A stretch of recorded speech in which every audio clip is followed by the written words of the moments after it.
আমরা দেখতে পাচ্ছি যে আসলে বড় একটা নিস্তেজ অবস্থার মধ্যে যাচ্ছে বিএনপির রাজনীতি, এবং সেই রাজনীতির মধ্যে এখন কোনো উত্তাপ নেই, এখন কোনো সেরকম বড় মিছিল মিটিংয়ের কোনো আয়োজন নেই।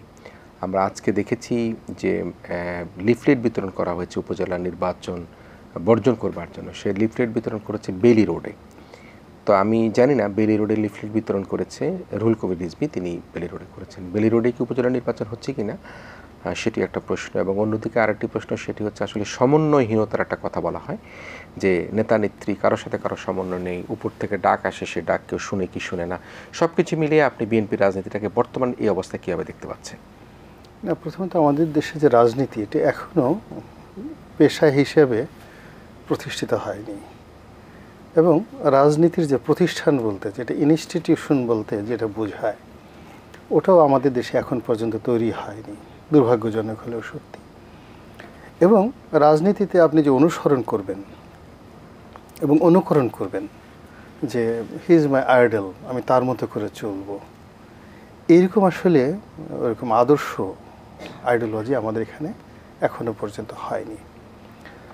ফলে কি হচ্ছে, আমাদের সমাজে যখন ঘূর্ণিঝড় হয়, সুনামি হয়, বা অন্য যে কোনো প্রাকৃতিক দুর্যোগ হয়, তখন যেভাবে একটা টালমাটাল অস্থিরতা থাকে, পুরো রাজনৈতিক অঙ্গনটাই দীর্ঘদিন সেই স্বাধীনতার পর থেকে আজ অবধি সবসময় অস্থির এবং টালমাটাল।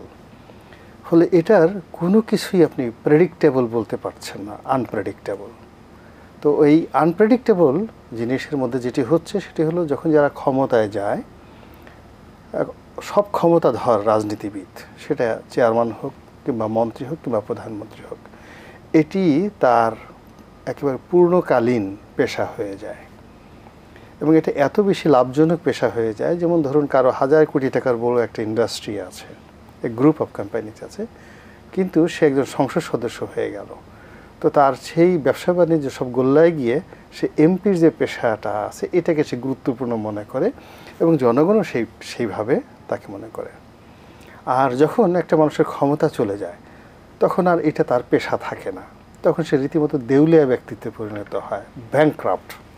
এবং লোকজন মনে করে এ বিরোধী দলে আছে, এর তো কিছু নেই, এ অসহায়, এ দুর্বল, একে মারা যায়, একে খোঁচা দেওয়া যায়, একে চুবানো যায়, একে গুলি করা যায়, এর ঘরে টাকা নেই, এর সাথে যে কোনো জিনিস করা যায়।